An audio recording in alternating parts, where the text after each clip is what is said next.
हाँ जी students, last time तुसी SP3 hybridisation के बारे डिस्कस किया सी ते अज नैक्सट आप डिस्कस करांगे SP3D हाइब्रिडाइजेशन जिहदे विच एक S ऑर्बिटल, 3 P ऑर्बिटल्स ते एक D ऑर्बिटल आपस च इंटरमिक्स होके SP3D हाइब्रिडाइजेशन बनाते हैं। टोटल 5 ऑर्बिटल्स जिहड़े इहदे विच पार्टिसिपेट करते हैं हाइब्रिडाइजेशन बनाने के लिए। सो यही आप इत्थे डिस्कस करांगे। In this, one s orbital, 3 p orbitals and one d orbital get hybridized with each other to form 5 sp3d hybrid orbitals. For example है ਇਹਦੇ ਵਿੱਚ PCl5 ਮੋਲੀਕਿਊਲ ਫਾਸਫੋਰਸ ਪੈਂਟਾਕਲੋਰਾਈਡ ਜਿਹਦੀ ਤੁਸੀਂ ਪਹਿਲਾਂ ਸਟਰਕਚਰ ਵੀ ਪੜ੍ਹੀ ਹੈ ਤੇ ਇਹਦੀ ਇੱਥੇ ਆਪਾਂ sp3d ਹਾਈਬ੍ਰਿਡਾਈਜੇਸ਼ਨ ਵੀ ਡਿਸਕਸ ਕਰਾਂਗੇ। ਇਹਦੇ ਚ ਸੈਂਟਰਲ ਐਟਮ ਫਾਸਫੋਰਸ ਹੈ, ਅਟੋਮਿਕ ਨੰਬਰ 15 ਹੁੰਦਾ ਇਹਦੇ ਚ ਤੇ ਆਊਟਰ ਇਲੈਕਟ੍ਰੋਨਿਕ ਕਨਫੀਗਰੇਸ਼ਨ ਵੀ ਤੁਸੀਂ ਪੜ੍ਹੀ ਹੈ 3s2 3p3। ਸੋ ਇਸ ਕੇਸ 'ਚ ਵੀ 3s2 ਜਿਹੜਾ ਹੈ ਔਰਬਿਟਲ ਉਹ ਕੰਪਲੀਟਲੀ ਫਿਲਡ ਹੁੰਦਾ। 3p 'ਚ 3 ਇਲੈਕਟ੍ਰੋਨ ਹੈ, ਇੱਥੇ ਬਣਾ ਕੇ ਦੱਸੇ ਹੋਏ ਹੈ ਕਿ 3s orbital fully filled, 3p ਦੇ ਵਿੱਚ 3 ਇਲੈਕਟ੍ਰੋਨ, ਜਦ ਕਿ ਆਪਾਂ ਇੱਥੇ ਫਾਸਫੋਰਸ ਦੇ ਨਾਲ 5 ਕਲੋਰੀਨ ਐਟਮ ਅਟੈਚ ਕਰਨੇ ਆ। ਮੀਨਸ 5 ਅਨਪੇਅਰਡ ऑर्बिटल्स ਹੋਣੇ ਚਾਹੀਦੇ ਆ, ਜਦ ਕਿ ਇਹਦੇ 'ਚ ਗਰਾਊਂਡ ਸਟੇਟ ਦੇ ਵਿੱਚ 3 ਅਨਪੇਅਰਡ ਇਲੈਕਟ੍ਰੋਨ ਹੈ। ਸੋ ਇਸ ਕਰਕੇ ਫਿਰ ਕੀ ਕੀਤਾ ਜਾਂਦਾ ਹੈ ਕਿ ਇੱਕ ਇਲੈਕਟ੍ਰੋਨ 3s ऑर्बिटल ਦਾ ਜੋ ਹੈ ਉਹ ਨੈਕਸਟ ਜਿਹੜਾ ਵੇਕੈਂਟ 3d ऑर्बिटल ਹੈ, ਇਹਦੇ 'ਚ ਤੁਹਾਨੂੰ ਦੱਸਿਆ ਸੀ ਕਿ ਸੇਮ ਪ੍ਰਿੰਸੀਪਲ ਕੁਆਂਟਮ ਨੰਬਰ ਦੇ ਜਿਹੜੇ ऑर्बिटल्स ਹੈ ਬੇਸ਼ੱਕ ਵੇਕੈਂਟ ਵੀ ਪਏ ਹੋਣ ਉਹ ਵੀ ਨਾਲ ਬਣਾਏ ਜਾਂਦੇ ਆ। 3s ਬਣਾ ਲਿਆ, 3p ਬਣਾ ਲਿਆ, 3d बेशक वीकेंट है पर नाल बनाया जाता है। सो एक इलैक्ट्रॉन 3s का जो है वो प्रमोट करके नैक्सट 3d ऑर्बिटल्स भेज दिता जाता है जो एक्साइटेड स्टेट च इत्थे लिखा होया 1 2 3 4 5 5 की अवेलेबिलिटी होगी। तो फिर PCl5 मॉलीक्यूल दे विच 5 क्लोरीन एटम्स इस तरह अटैच किए जाते हैं। एक एक इलैक्ट्रॉन जिहड़ा अपवर्ड स्पिन वाला बनाया होया ਇਹ ਫਾਸਫੋਰਸ ਦਾ ਆਪਣਾ ਹੈ ਤੇ ਜਿਹੜਾ ਡਾਊਨਵਰਡ ਸਪਿਨ ਵਾਲਾ ਇਲੈਕਟ੍ਰੋਨ ਹੈ ਇੱਕ ਇੱਕ ਇਹ ਕਲੋਰੀਨ ਇਹਦੇ ਨਾਲ ਸ਼ੇਅਰ ਕੀਤਾ ਹੋਇਆ। ਸੋ ਹਾਈਬ੍ਰਿਡਾਈਜੇਸ਼ਨ ਵੀ ਹੋ ਗਈ ਫਿਰ ਇੱਥੇ sp3d ਲਿਖਿਆ ਹੋਇਆ। ਸੋ ਇਹੀ ਆਪਾਂ ਇਹਦੇ 'ਚ ਇੱਥੇ ਡਿਸਕਸ ਕਰਾਂਗੇ। In this molecule the central atom is phosphorus, its atomic number is 15 and its outer electronic configuration is 3s2 3p3. It has 5 electrons in its outermost shell. We know that the 3s orbital is completely filled and we cannot attach 5 chlorine atoms to it. Attach लिखना ed नहीं पाना, attached नहीं है। We cannot attach। ਅਸੀਂ ਕਹਿੰਦੇ 3s orbital ਜਿਹੜਾ ਇਹਦਾ phosphorus ਦਾ ਫੁੱਲੀ field ਹੈ ਜਿਹਦੇ ਕਰਕੇ ਆਪਾਂ ਇਹਦੇ ਨਾਲ 5 ਕਲੋਰੀਨ ਐਟਮਸ ਨਹੀਂ ਅਟੈਚ ਕਰ ਸਕਦੇ। For this purpose, one electron of 3s orbital is promoted to next vacant shell 3d। ਸੋ ਕਹਿੰਦੇ ਫਿਰ ਇੱਕ ਇਲੈਕਟ੍ਰੋਨ ਜਿਹੜਾ ਹੈ 3s orbital ਦਾ ਉਹ ਜਿਹੜਾ ਨੈਕਸਟ ਵੇਕੈਂਟ 3d orbital ਹੈ ਉਹਦੇ ਵਿੱਚ ਭੇਜ ਦਿੱਤਾ ਜਾਂਦਾ ਹੈ by making the availability of 5 unpaired electrons, ਤਾਂ ਜੋ ਫਿਰ 5 unpaired electrons ਦੀ availability ਬਣ ਸਕੇ। Then they get hybridized with 5 chlorine atoms to form sp3d hybridization। ਫਿਰ ਕਹਿੰਦੇ ਫਿਰ ਫਾਸਫੋਰਸ ਦੇ 5 ਅਨਪੇਅਰਡ ਇਲੈਕਟ੍ਰੋਨ 5 ਕਲੋਰੀਨ ਐਟਮਸ ਦੇ ਨਾਲ ਹਾਈਬ੍ਰਿਡਾਈਜੇਸ਼ਨ ਸ਼ੋ ਕਰਦੇ ਆ। sp3d ਹਾਈਬ੍ਰਿਡਾਈਜੇਸ਼ਨ ਤੇ ਦੱਸ ਦਿੱਤਾ ਤੁਹਾਨੂੰ ਇਹਦੇ 'ਚ ਇਹ ਗਰਾਊਂਡ ਸਟੇਟ ਦੇ ਵਿੱਚ ਫਾਸਫੋਰਸ ਇਸ ਤਰ੍ਹਾਂ ਐਕਸਾਈਟਡ ਸਟੇਟ 'ਚ ਇੱਕ ਇਲੈਕਟ੍ਰੋਨ ਐਕਸਾਈਟ ਕਰਕੇ ਇੱਥੇ ਭੇਜ ਦਿੱਤਾ, 5 ਦੀ ਅਵੇਲੇਬਿਲਿਟੀ ਹੋ ਗਈ ਤੇ PCl5 ਮੋਲੀਕਿਊਲ ਦੇ ਵਿੱਚ ਫਿਰ 5 ਕਲੋਰੀਨ ਐਟਮਸ ਅਟੈਚ ਕਰ ਦਿੱਤੇ ਤੇ sp3d ਹਾਈਬ੍ਰਿਡਾਈਜੇਸ਼ਨ ਹੋ ਗਈ। ਇਸ ਤੋਂ ਬਾਅਦ ਨੈਕਸਟ ਡਿਸਕਸ ਕਰਾਂਗੇ ਆਪਾਂ sp3d2 ਹਾਈਬ੍ਰਿਡਾਈਜੇਸ਼ਨ। ਇੱਕ s ऑर्बिटल, 3 p ऑर्बिटल्स ਤੇ 2 d ऑर्बिटल, ਟੋਟਲ 6 ऑर्बिटल ਜਿਹੜੇ ਆ ਉਹ ਇੰਟਰਮਿਕਸ ਹੋ ਕੇ sp3d2 ਹਾਈਬ੍ਰਿਡਾਈਜੇਸ਼ਨ ਸ਼ੋ ਕਰਦੇ ਆ। ਇਨ ਦਿਸ 1 s orbital, 3 p orbitals and 2 d orbitals, ਇੱਥੇ ਵੀ s ਲਗਾ ਦੇਣਾ, ਇੱਥੇ ਵੀ s orbitals get hybridized with each other to form 6 sp3d2 hybrid orbitals। ਸੋ ਕਹਿੰਦੇ ਫਿਰ ਇੱਕ s 3p ਤੇ 2 d orbitals ਆਪਸ ਦੇ ਵਿੱਚ ਇੰਟਰਮਿਕਸ ਹੋ ਕੇ 6 sp3d2 hybrid orbitals ਬਣਾਉਂਦੇ ਆ।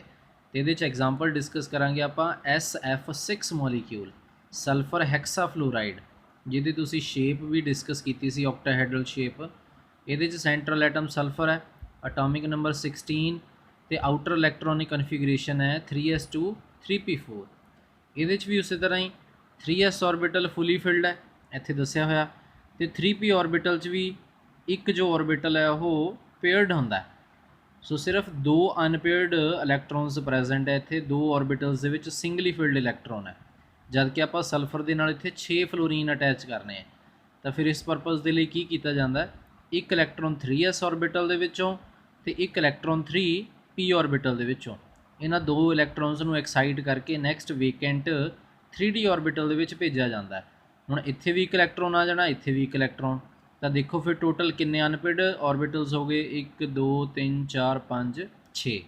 ਸੋ ਇਸ ਤਰ੍ਹਾਂ ਫਿਰ ਇਹਨਾਂ ਦੇ ਨਾਲ 6 ਫਲੋਰੀਨ ਐਟਮਸ ਅਟੈਚ ਕੀਤੇ ਜਾਂਦੇ ਆ, ਤੇ ਇਹ ਆਪਾਂ ਪਹਿਲਾਂ ਇਹਦੇ ਬਾਰੇ ਇੱਥੇ ਡਿਸਕਸ ਕਰਾਂਗੇ। In this molecule the central atom is sulfur and its atomic number is 16। the electronic configuration outer लिख देनी, the outer electronic configuration is 3s2 3p4। it has 6 electrons in its outermost shell। we know that the 3s orbital is completely filled, ਕਹਿੰਦੇ ਅਸੀਂ ਜਾਣਦੇ ਕਿ 3s orbital completely filled ਹੈ, and we cannot attach attached नहीं है ना attach we cannot attach 6 fluorine atoms to it। for this purpose one electron of 3s orbital and one electron of 3p orbital is promoted to next vacant 3d shell by making the availability of 6 unpaired electrons। ਇਸ ਕਰਕੇ ਕਹਿੰਦੇ ਇੱਕ electron 3s orbital ਦਾ, ਇੱਕ 3p ਦਾ next ਜਿਹੜਾ ਹੈ vacant shell ਦੇ ਵਿੱਚ promote ਕਰ ਦਿੱਤਾ ਜਾਂਦਾ ਹੈ, ਤਾਂ ਜੋ 6 ਅਨਪੇਅਰਡ ਇਲੈਕਟ੍ਰੋਨਸ ਦੀ ਅਵੇਲੇਬਿਲਿਟੀ ਬਣ ਸਕੇ। Then 6 electrons get hybridize with, ਇੱਥੇ ਵੀ ਹਾਈਬ੍ਰਿਡਾਈਜ਼ ਆਉਣਾ ਹੈ, ਡੀ ਨਹੀਂ ਆਉਣਾ, get hybridize with 6 fluorine atoms to form sp3d2 hybridization. ਕਹਿੰਦੇ ਫਿਰ ਇਹ 6 ਅਨਪੇਅਰਡ ਜਿਹੜੇ ऑर्बिटल्स ਨੇ, ਇੱਕ 3s ਵਾਲਾ, 3 3p ਵਾਲੇ ਤੇ 2 3d ਵਾਲੇ, ਇਹ 6 ਫਲੋਰੀਨ ਐਟਮਸ ਦੇ ਨਾਲ ਇੰਟਰਮਿਕਸ ਹੋ ਕੇ sp3d2 ਹਾਈਬ੍ਰਿਡਾਈਜੇਸ਼ਨ ਸ਼ੋ ਕਰਦੇ ਆ। ਤੇ ਇਹਦੇ ਲਈ ਪਹਿਲਾਂ ਤਾਂ ਤੁਸੀਂ ਇਨ ਗਰਾਊਂਡ ਸਟੇਟ ਆਹ ਬਣਾ ਲੈਣਾ, ਇਸ ਤਰ੍ਹਾਂ ਪਤਾ ਇਹਦੇ ਬਾਰੇ ਤੁਸੀਂ ਪਹਿਲਾਂ ਵੀ ਬਣਾ ਰਹੇ ਹੋ। 3s2 3p4 3d ਵੀ ਅਨਪੇਅਰਡ ਹੈ ਬੇਸ਼ੱਕ, ਬਟ ਨਾਲ ਇਹਦੇ ਲਿਖ ਲੈਣਾ। ਇਹ ਹੋ ਗਿਆ ਇਹਦੀ ਗਰਾਊਂਡ ਸਟੇਟ ਦੇ ਵਿੱਚ, GS ਮੀਨਸ ਗਰਾਊਂਡ ਸਟੇਟ। ਤੇ ਨੈਕਸਟ ਇਸ ਤੋਂ ਬਾਅਦ ਫਿਰ ਤੁਸੀਂ ਕਾਲਮ ਬਣਾਉਣਾ, ਉਹਦੇ 'ਚ ਫਿਰ ਐਕਸਾਈਟਡ ਸਟੇਟ ਜਿਹੜੀ ਹੈ ਉਹ ਆ ਜਾਂਦੀ ਹੈ ਸਾਡੇ ਕੋਲ। ਸੋ ਨੈਕਸਟ ਇਹ ਆ ਗਿਆ ਸਾਡੇ ਕੋਲ in excited state. ES means excited state 'ਚ ਕੀ ਕੀਤਾ ਜਾਂਦਾ ਹੈ, ਇਲੈਕਟ੍ਰੋਨ ਐਕਸਾਈਟ ਕੀਤੇ ਜਾਂਦੇ ਆ। 3s ऑर्बिटल ਇਹਦੇ ਵਿੱਚੋਂ ਇੱਕ ਇਲੈਕਟ੍ਰੋਨ ਐਕਸਾਈਟ ਕਰਕੇ 3d 'ਚ, 3p ऑर्बिटल ਦੇ ਵਿੱਚੋਂ ਜਿਹੜਾ ਇਲੈਕਟ੍ਰੋਨ ਸੀ ਉਹ ਐਕਸਾਈਟ ਕਰਕੇ 3d ਦੇ ਵਿੱਚ। ਇੱਥੇ ਆ ਪੈਨਸਲ ਦੇ ਨਾਲ ਭਰੇ ਹੋਏ ਆ, ਇਹ ਤੁਸੀਂ ਇਰੇਜ਼ ਕਰ ਲੈਣੇ, ਇਹ ਨਹੀਂ ਆ, ਇੱਥੇ ਤੁਸੀਂ ਸਿੰਗਲੀ ਫਿਲਡ ਲਿਖਣੇ ਆ 6 ਦੇ 6 ਇਲੈਕਟ੍ਰੋਨ। ਨੈਕਸਟ ਫਿਰ SF6 ਮੋਲੀਕਿਊਲ ਜੋ ਹੈ ਇਹਦੀ ਹਾਈਬ੍ਰਿਡਾਈਜੇਸ਼ਨ ਫਿਰ ਉਸੇ ਤਰ੍ਹਾਂ 3s ऑर्बिटल 3p 'ਚ 3 ਅਨਪੇਅਰਡ, ਆ ਜਿਹੜੇ ਅਪਵਰਡ ਸਪਿਨ ਵਾਲੇ ਜਿੰਨੇ ਵੀ ਇਲੈਕਟ੍ਰੋਨ ਹੈ ਇਹ ਸਾਰੇ ਸਲਫਰ ਦੇ ਆ, ਤੇ ਡਾਊਨਵਰਡ ਸਪਿਨ ਵਾਲੇ ਆ ਜਿਹੜੇ ਸਾਰੇ ਇਹ 6 ਫਲੋਰੀਨ ਐਟਮਸ ਦੇ। ਤੇ ਇਸ ਚੀਜ਼ ਦਾ ਵੀ ਖਿਆਲ ਰੱਖਣਾ ਕਿ ਜੋ ਡਾਊਨਵਰਡ ਸਪਿਨ ਵਾਲਾ ਇਲੈਕਟ੍ਰੋਨ ਹੈ ਉਹਦੇ ਸਾਹਮਣੇ ਹੀ ਆ ਐਰੋ ਪਾ ਕੇ ਫਲੋਰੀਨ ਬਣਾ ਦੇਣਾ। ਦੇਖੋ ਇਹਦੇ 'ਚ ਇਹ ਵੀ ਡਾਊਨਵਰਡ ਵਾਲਾ, ਇਹਦੇ ਸਾਹਮਣੇ ਐਰੋ ਪਾ ਕੇ ਫਲੋਰੀਨ, ਡਾਊਨਵਰਡ ਵਾਲਾ ਇਹਦੇ ਸਾਹਮਣੇ ਐਰੋ ਪਾ ਕੇ ਫਲੋਰੀਨ, ਮਤਲਬ ਇਹ ਇਲੈਕਟ੍ਰੋਨ ਫਲੋਰੀਨ ਦਾ। ਇਸ ਤੋਂ ਇਹ ਪਤਾ ਚੱਲਦਾ। ਸੋ ਇੱਥੇ ਫਿਰ sp3d2 ਹਾਈਬ੍ਰਿਡਾਈਜੇਸ਼ਨ ਇਹ ਸ਼ੋ ਕਰਦਾ।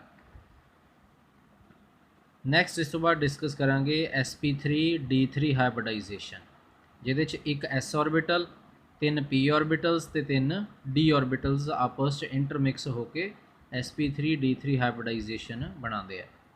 In this 1 s orbital, 3 p orbitals and 3 d orbitals get hybridized, ਇੱਥੇ ਵੀ hybridize ਹੈ, get hybridized with each other to form 7 sp3d3 hybrid orbitals। hybridization नहीं आना, hybrid orbitals। so 7 sp3d3 hybrid orbital बनाते हैं। for example IF7 molecule, iodine heptafluoride, central atom iodine है, atomic number 53 होंदा है, ते आउटर इलैक्ट्रॉनिक कन्फिगरेशन होंदी है 5s2 5p5। So outermost shell 7 electron है। तो ये भी पहला आप एक बार देख लीए, 5s ऑर्बिटल कंप्लीटली फिल्ड है, 5p ऑर्बिटल ਦੇ ਦੋ ਜਿਹੜੇ ਸਬ ਸ਼ੈਲ ਹੈ ਉਹ ਫੁੱਲੀ ਫਿਲਡ ਹੈ ਤੇ ਇੱਕ ਹੀ ਜਿਹੜਾ ਇਲੈਕਟ੍ਰੋਨ ਹੈ ਉਹ ਅਨਪੇਅਰਡ ਹੈ, ਜਦ ਕਿ ਆਇਓਡੀਨ ਦੇ ਨਾਲ ਇੱਥੇ 7 ਫਲੋਰੀਨ ਐਟਮ ਅਟੈਚ ਕਰਨੇ ਆ, ਮੀਨਸ 7 ਅਨਪੇਅਰਡ ਇਲੈਕਟ੍ਰੋਨ ਹੋਣੇ ਚਾਹੀਦੇ ਆ। ਸੋ ਇਸ ਪਰਪਸ ਦੇ ਲਈ ਕੀ ਕੀਤਾ ਜਾਂਦਾ ਹੈ, ਇੱਕ ਇਲੈਕਟ੍ਰੋਨ 5s ऑर्बिटल ਦਾ ਤੇ ਇਹ ਦੋ ਇਲੈਕਟ੍ਰੋਨ 5p ऑर्बिटल ਦੇ, ਟੋਟਲ 3 ਹੋ ਗਏ। ਇਹਨਾਂ ਨੂੰ ਤਿੰਨ ਜਿਹੜੇ 5d ऑर्बिटल्स ਨੇ ਵੇਕੈਂਟ ਉਹਨਾਂ ਦੇ ਵਿੱਚ ਭੇਜ ਦਿੱਤਾ ਜਾਂਦਾ ਹੈ, ਤਾਂ ਜੋ ਫਿਰ ਇਸ ਤਰ੍ਹਾਂ ਦੇਖੋ ਤੁਸੀਂ 7 ਅਨਪੇਅਰਡ ਇਲੈਕਟ੍ਰੋਨਸ ਜਿਹੜੇ ਉਹਨਾਂ ਦੀ ਅਵੇਲੇਬਿਲਿਟੀ ਬਣ ਗਈ। ਤੇ ਫਿਰ IF7 ਮੋਲੀਕਿਊਲ ਦੇ ਵਿੱਚ ਤੇ ਇਸ ਤਰ੍ਹਾਂ ਫਿਰ 7 ਫਲੋਰੀਨ ਐਟਮਸ ਇਹਦੇ ਨਾਲ ਅਟੈਚ ਕਰਕੇ sp3d3 ਹਾਈਬ੍ਰਿਡਾਈਜੇਸ਼ਨ ਸ਼ੋ ਕੀਤੀ ਜਾਂਦੀ ਹੈ। ਤੇ ਇਹੀ ਆਪਾਂ ਇੱਥੇ ਡਿਸਕਸ ਕਰਾਂਗੇ। ਇਨ IF7 molecule the central atom is iodine and its atomic number is 53. The outer electronic configuration is 5s2 5p5. It has 7 electrons in its valence shell. We know that 5s orbital and 2 shells of 5p orbital are completely filled। ਜਿਵੇਂ ਦੱਸਿਆ ਤੁਹਾਨੂੰ 5s orbital ਤੇ 2 shell 5p orbital ਦੇ completely filled ਹੈ। So the 1 electron from 5s orbital and 2 electrons from 5p orbital are promoted to next vacant 5d orbital by making the availability of 7 unpaired electrons। ਫਿਰ ਕਹਿੰਦੇ ਫਿਰ ਇੱਕ electron 5s orbital ਦੇ ਵਿੱਚੋਂ ਤੇ ਦੋ ਇਲੈਕਟ੍ਰੋਨ 5p orbital ਦੇ ਵਿੱਚੋਂ ਉਹਨਾਂ ਨੂੰ ਪ੍ਰੋਮੋਟ ਕਰਕੇ ਨੈਕਸਟ ਵੀਕਐਂਡ 5d orbital 'ਚ ਭੇਜਿਆ ਜਾਂਦਾ ਤਾਂ ਜੋ 7 ਅਨਪੇਅਰਡ ਇਲੈਕਟ੍ਰੋਨਸ ਦੀ ਅਵੇਲੇਬਿਲਿਟੀ ਬਣ ਸਕੇ। then these 7 electrons get hybridized, ਇੱਥੇ ਵੀ ਹਾਈਬ੍ਰਿਡਾਈਜ਼ ਹੈ, get hybridized with 7 fluorine atoms to form sp3d3 hybridization। ਸੋ ਇਸ ਤਰ੍ਹਾਂ ਫਿਰ 7 ਫਲੋਰੀਨ ਐਟਮਸ ਅਟੈਚ ਹੋ ਕੇ sp3d3 ਹਾਈਬ੍ਰਿਡਾਈਜੇਸ਼ਨ ਸ਼ੋ ਕੀਤੀ ਜਾਂਦੀ ਹੈ। ਸੋ ਅੱਜ ਦੇ ਲਈ ਤੁਹਾਡਾ ਇਹ ਇੰਨਾ ਹੀ ਟੌਪਿਕ ਸਹੀ। ਨੈਕਸਟ ਟੌਪਿਕ ਆਪਾਂ ਤੁਹਾਡਾ ਨੈਕਸਟ ਵੀਡੀਓ ਦੇ ਵਿੱਚ ਡਿਸਕਸ ਕਰਾਂਗੇ। Thank you.